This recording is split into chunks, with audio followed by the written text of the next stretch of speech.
Well, welcome back DIY car guys and car girls, and today what I have for you. We have the 400 cubic inch small block Chevy converted over to E85, the E85 carburetor, and there's probably a lot of questions about what kind of gas mileage are you getting with a carburetor and going to E85, because you're using a lot more fuel than you are gas. So is there really a savings from going to a less expensive type of race fuel versus Cam 2 if your motor has a lot of compression like mine, that it's just too borderline on 93 to run 93. So that's why I went to 85, because it's not $11 a gallon like Cam 2 is now. I think it might even be more. It might be like almost $12 a gallon. I'm not sure. I haven't bought Cam 2 in a while. I switched over to 85. So this is a 950 CFM Holley Ultra XP carburetor.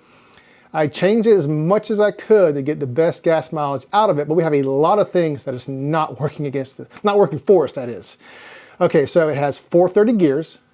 That's not good for gas mileage. Has a 8-inch 5,000 stall. Well, that's not good for gas mileage. 400 cubic inches, more cubic inches, solid roller cam. So you can see there's a lot of things that's working against us for this thing to get the best possible gas mileage. Now, a lot of guys are saying like, oh, you can cruise around on just your idle circuit, which you can if you keep the RPM low enough. But the problem is when you have really steep gears like this and a big stall, you're going to hit the boosters pretty much no matter what. There's no way around it. RPM's going to get up. You're going to hit the primary boosters, unlike a car that's really tamed down for the street with a 4-speed. This is only 3-speed too, by the way. So this is probably not going to be good. So I'm going to go over to Taco Bell. So I'm going to do a 19-mile round trip. So I'm going to go to Taco Bell. I'm going to come back. I'm going to see how much fuel it uses. I don't have a gas gauge, but this is what I'm going to do. I'm going to fill it up all the way to the top in this garage of E85. We're going to go out, hit 19 miles, come back.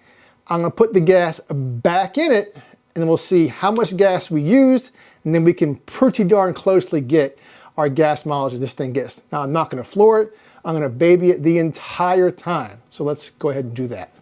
So as I set off on my journey, I didn't give it hardly any time to warm up because I didn't want to sit there and idle because that would throw off my gas mileage. So just immediately hit the road after we filled it up and made our journey to Old Taco Bell. And you can see right here, I'm hitting a lot of stoplights. It's not really all highway, but it is some highway, or I might say back roads more than being a highway. A highway, people go around 70 miles an hour. So we're not really doing highway speeds, we're kind of just doing back road speeds as we make our way to La Plata. And as you can see, like I said before, there's a whole bunch of stops along the way, so we're doing a good bit of idle time. And I'm going to make sure that this is a 19-mile trip.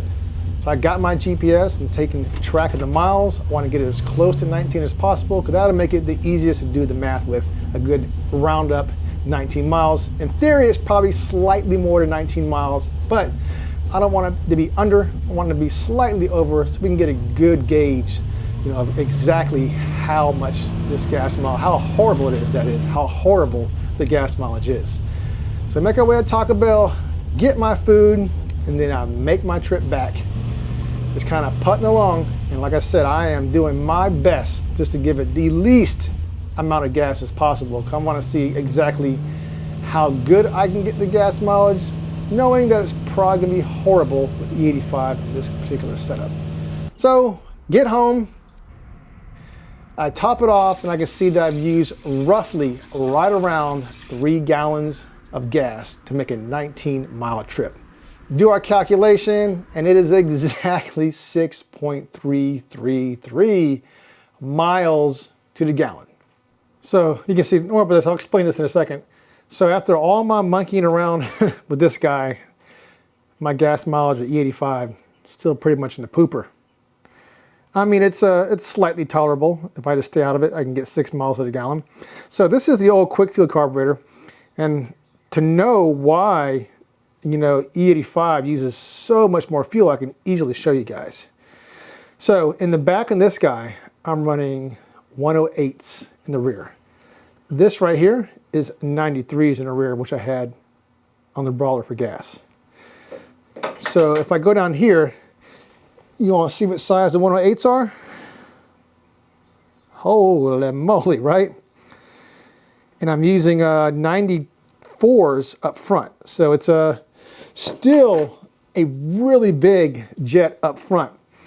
And this guy right here up front, I was using 72s.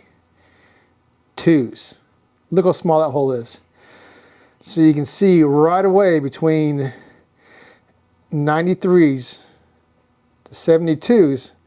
See, I'm doing all my cruising on the primaries, which is this right here, until the secondaries open up. So we're only doing all our driving on the 72s. But you can adjust this with your power valve restrictions, which is these guys right here. So you can go bigger, but with this guy right here, I'm at the max I can go because that metering block is pretty much essentially just like this guy right here, which means it only has one set of holes for your extra enrichment where your power valve goes.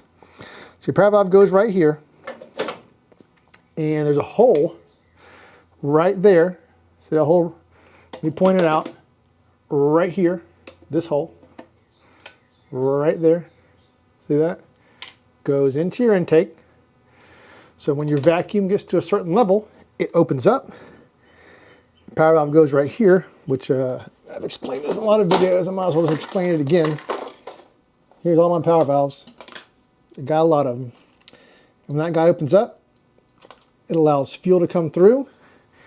So you're not only using this small jet, you're using that hole plus whatever restrictions you have in this hole right here.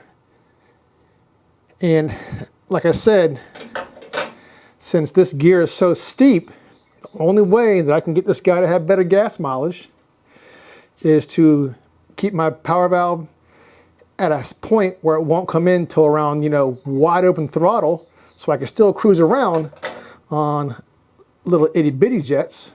But when I crack into it, it opens up these guys too. In the back, I don't worry about putting a power valve in there. I just block it off because, like I said, you're only mainly cruising right here on your primaries until you crack into it. So that's one way to get yours better gas mileage. There's other ways, like I said, if your gearing's not as aggressive that you're not hitting your boosters, you can basically essentially just cruise around on your idle circuit. It's a little transition right there on your idle circuit, and it won't even like hit your boosters. So that's if you're trying to get better gas mileage and you don't not care about hauling butt and a quarter, then you know, you can do that. You have tame enough gears, tame enough converter, then you can get pretty darn good gas mileage with the carburetor just using those principles that I said right there. But anyways, I'm sure this has probably made more questions than answers, but that's what I've been doing on this guy so far. Don't forget to subscribe. Keep on wrenching. Peace. Ooh.